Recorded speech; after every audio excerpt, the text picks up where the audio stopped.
VIP demand, झूठा दावा और फिर तबादला। ये कहानी है विवादों में फंसी पूजा खेटकर की।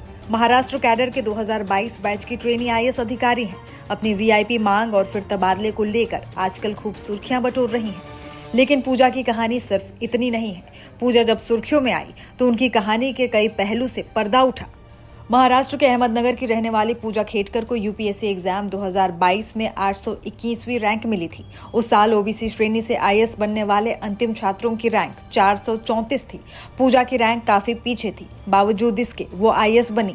पूजा पर आरोप है कि उन्होंने यूपीएससी परीक्षा पास करने के लिए दृष्टि दोष होने का फर्जी प्रमाण पत्र लगाया, जिससे उन्हें छूट मिली और वो आईएएस बन गई।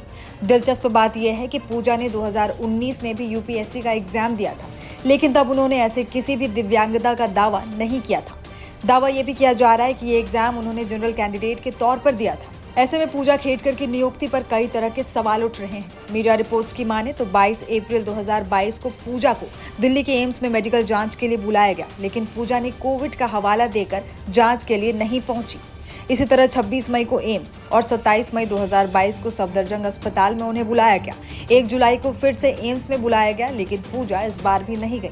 इसी तरह लगभग उन्होंने 6 बार मेडिकल जांच से इनकार किया। पूजा के नॉन क्रीमी ओबीसी कैंडिडेट के दावे पर भी सवाल उठ रहे हैं। पूजा के पिता दिलीप खेटकर, जो महाराष्ट्र राज्य सरकार के पूर्व अधिकारी हैं। दिलीप खेटकर ने हालिया लोकसभा चुनाव लड़ते समय अपनी संपत्ति का मूल्य 40 करोड़ रुपए घोषित किया था।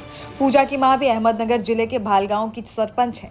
ऐसे में सवाल उठाया जा रहा है कि अगर किसी उम्मीदवार के पिता की संपत्ति 40 करोड़ रुपए हो तो उसका बेटा या बेटी को ओबीसी की नॉन क्रीमी लेयर में कैसे माना जा सकता है। जानकारी के लिए बता दें कि किसी परिवार की सालाना आय 8 लाख रुपए से कम है तो उस परिवार को नॉन क्रीमी लेयर की श्रेणी में रखा जाता है। बता दें कि पूजा खेटकर का कथित तौर पर सत्ता के दुरुपयोग के कारण ट्रांसफर कर दिया गया है। पूजा ने पुणे में सहायक कलेक्टर के रूप में कार्यभार संभालने से पहले ही वीआईपी मांगे सामने रख दी थी। सामान्य प्रशासन विभाग को सौंपी गई एक रिपोर्ट के अनुसार ड्यूटी पर आने से पहले ही पूजा खेटकर ने बार बार मांग की थी कि उन्हें एक अलग केबिन, कार, आवासीय क्वार्टर और एक चपरासी दिया जाए। पूजा ने अपनी निजी कार में सायरन, वीआईपी नंबर प्लेट, साथ ही गवर्नमेंट ऑफ महाराष्ट्र का स्टिकर भी लगाया था। पूजा पर पुणे के एडिशनल कलेक्टर अजय मोरे का ऑफिस इस्तेमाल करने की खबरें भी सामने आई हैं, जिसके बाद शिकायत पर अब उनका तबादला पुणे से वाशिम जिले में ट्रांसफर कर दिया गया है।